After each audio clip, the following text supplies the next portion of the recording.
gente, como estão? Vim trazer a live do Consolador, esse livro maravilhoso que eu sempre trago live pra vocês dele. Questões 59, 60, 61, 62, 63, 64, 65, 65, fecha aí, tá? Isso mesmo, gente, pode colocar água aí pra fluidificar, que a gente vai fazer um estudo aqui e os espíritos vão fluidificar a água de vocês, tá bom? Senhor Jesus, peço que abençoe esse estudo, dedico esse estudo ao Senhor, peço que nos ilumine, nos guie na leitura e na interpretação, guie minhas palavras, Senhor, para que eu fale tudo que as pessoas têm que ouvir, precisam ouvir no momento. Senhor, mande seus emissários de luz na casa de cada um que está assistindo, para cada um receber a fluidificação da água, para que eles bebam os fluidos e se sintam renovados. Senhor, peço as bênçãos e que assim seja. Assim é, graças a Deus. Que assim seja, assim é, graças a Deus. Vamos começar então. Questão 59. A questão 59 pergunta: tem o espírito um papel especial junto à da sociologia?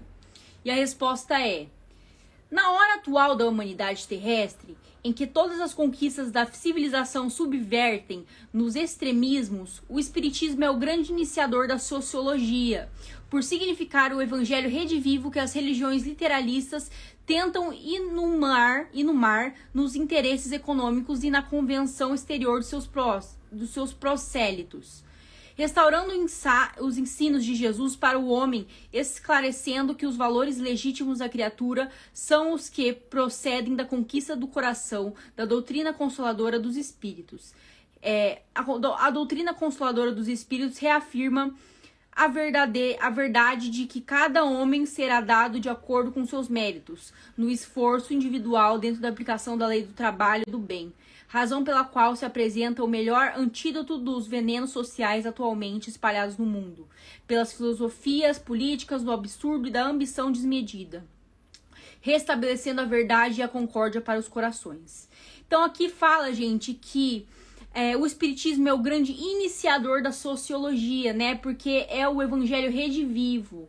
Também fala que cada um, na sociologia, estudam bastante, né, que os problemas sociais, as desigualdades sociais, e o espiritismo nos diz que as desigualdades, nos explica, né, as desigualdades sociais, os problemas sociais que tanto afligem a sociedade, que a sociologia tenta entender o propósito, por que elas existem, e a sociologia vai entender de verdade por que os problemas sociais existem a partir do momento que ela se unir com o espiritismo, né, com a espiritualidade, pois a espiritualidade, o espiritismo explica a origem dos problemas sociais, que vem de vidas passadas, gente. Vidas passadas a gente comete erros e tem que resgatar nessa vida, né? Como eu sempre falo aqui, eu acho que vocês já estão cansados de saber, a gente tem que resgatar nessa vida o famoso karma, e daí o que acontece?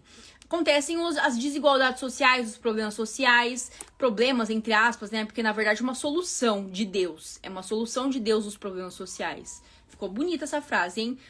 Os problemas sociais são uma solução de Deus. Ó, só quem é espírita entende essa aí.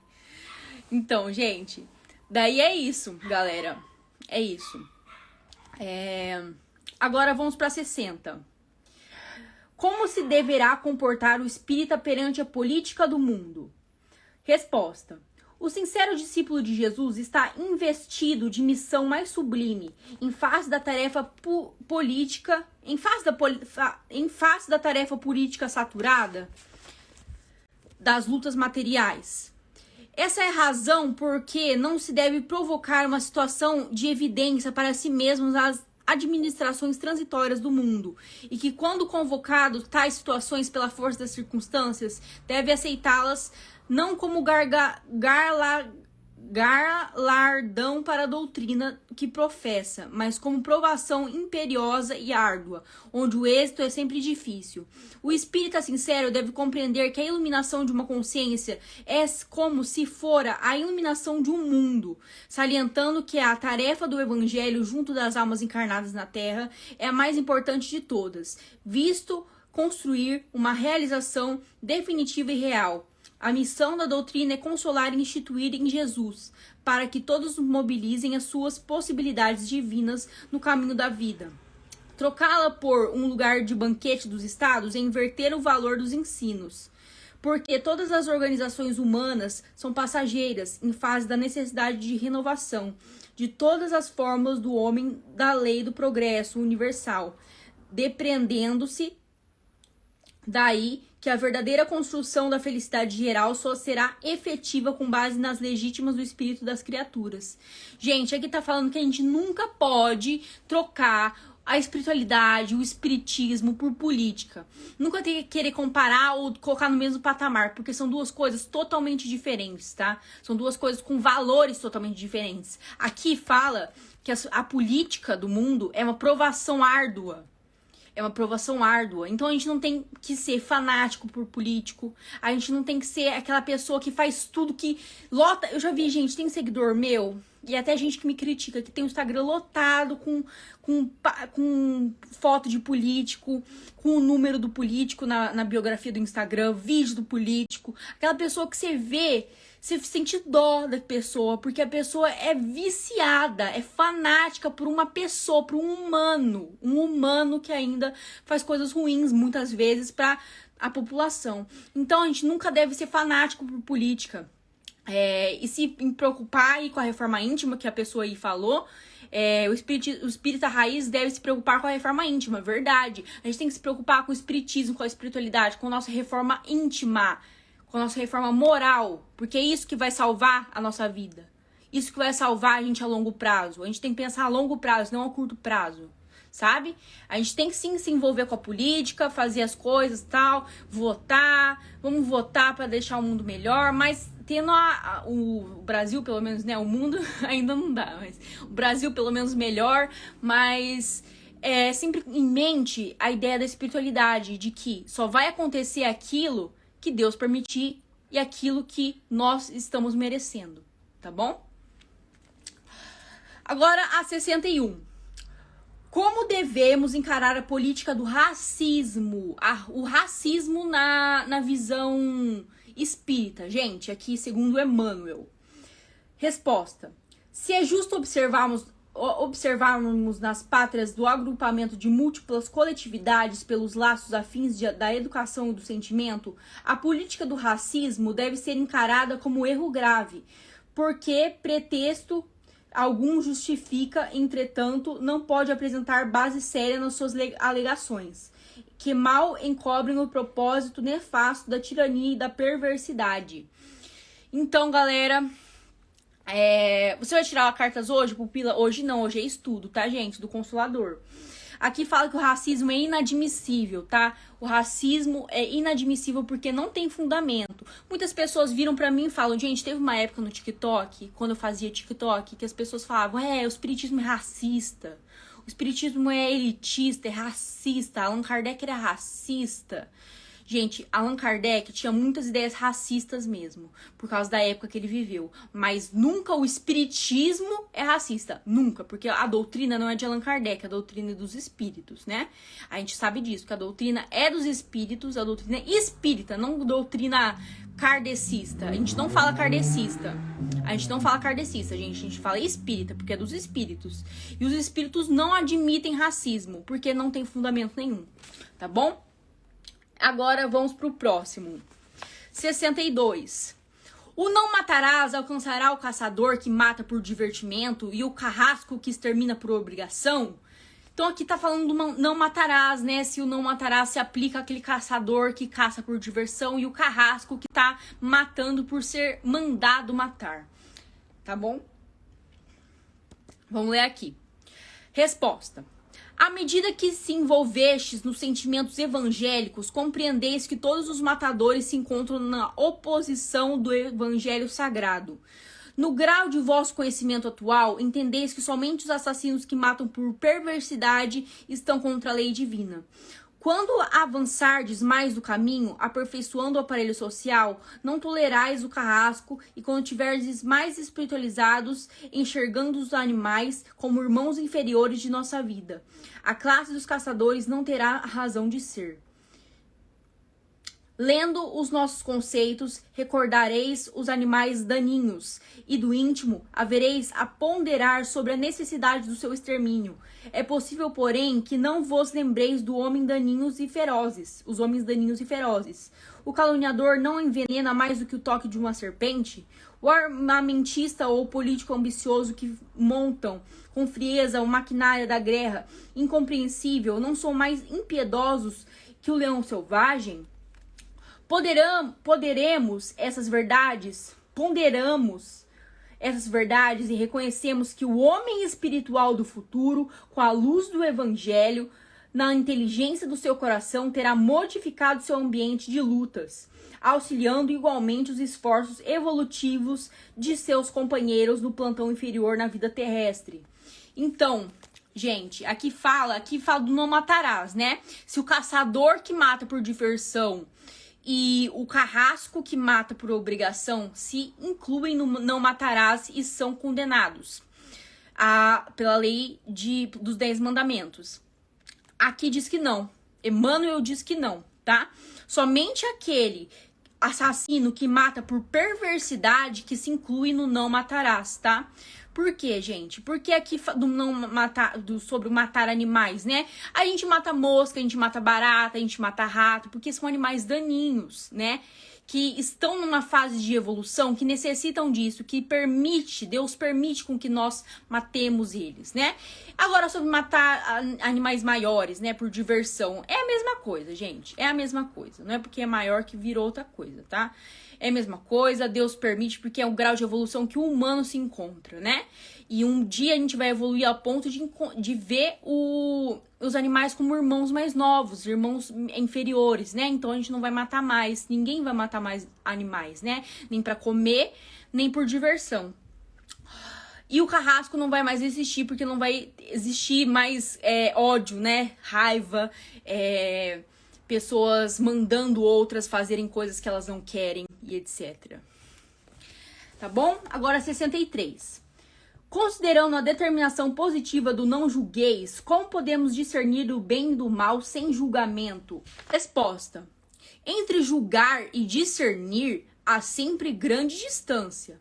O ato de julgar para especificar as consequências definitivas pertence à autoridade divina, porém o direito de análise está instituído para todos os espíritos, de modo que, discernindo o bem do mal, o erro da verdade, possam as criaturas traçar as diretrizes do seu melhor caminho para Deus. Então aqui tá falando assim, gente, qual que é a diferença entre... Não, na verdade tá falando assim, como que a gente discerne o bem do mal sem julgar?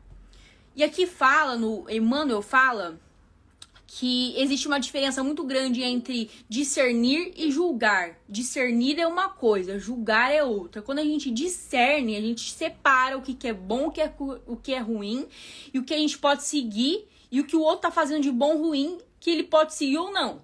Agora, o julgar é você dar uma sentença para aquela pessoa pelo aquilo que ela tá fazendo, ou dar uma sentença a si mesmo por uma coisa que você tá fazendo, ou até mesmo Deus dar para alguém, né? Que é o que ele mais faz. Agora a próxima. Tô com uma sede, gente do céu, mas vou esperar acabar aqui. 64. Em face da lei dos homens, quando em presença do processo criminal, deve-se dar o voto condenativo em concordância ao processo crime ou absorver o réu em obediência ao não julgueis? Resposta. Na esfera de nossas experiências, consideramos que, à frente dos processos humanos, ainda quando as suas presenças sejam condenatórias, deve-se recordar a figura do Cristo junto à pecadora apedrejada, pois que Jesus estava também perante a um júri. Quem estiver pecado, atire a primeira pedra. É a sentença que deveria lembrar sempre a nossa situação comum de espíritos decaídos, para não condenar esse ou aquele dos nossos semelhantes. Vai e não peque mais. Se não deve ser a nossa norma de conduta dentro do nosso próprio coração, afastando-se da erva do mal que nele vicege. Nos processos públicos, a autoridade judiciária, como peça integrante da máquina do Estado no desempenho de suas funções especializadas, deve saber onde se encontra o recurso conveniente para o corretivo ou para a reeducação do organismo social, mobilizado nesse mister os valores de suas experiências e de suas responsabilidades. Individualmente, porém, busquemos aprender que se podemos julgar alguma coisa, julguemo-nos sempre com o primeiro lugar. Em primeiro lugar, como o irmão mais próximo daquele que se atribui a um crime ou uma falta, a fim de que estamos de acordes com aquele que é a luz dos nossos corações. Nas horas comuns da existência, procuramos a luz evangélica para analisar o erro e a verdade, discernir o bem e o mal. Todavia, no instante de julgarmos definitivamente, entreguemos o processo a Deus, que antes de nós saberá sempre o melhor caminho da regeneração de seus filhos transviados.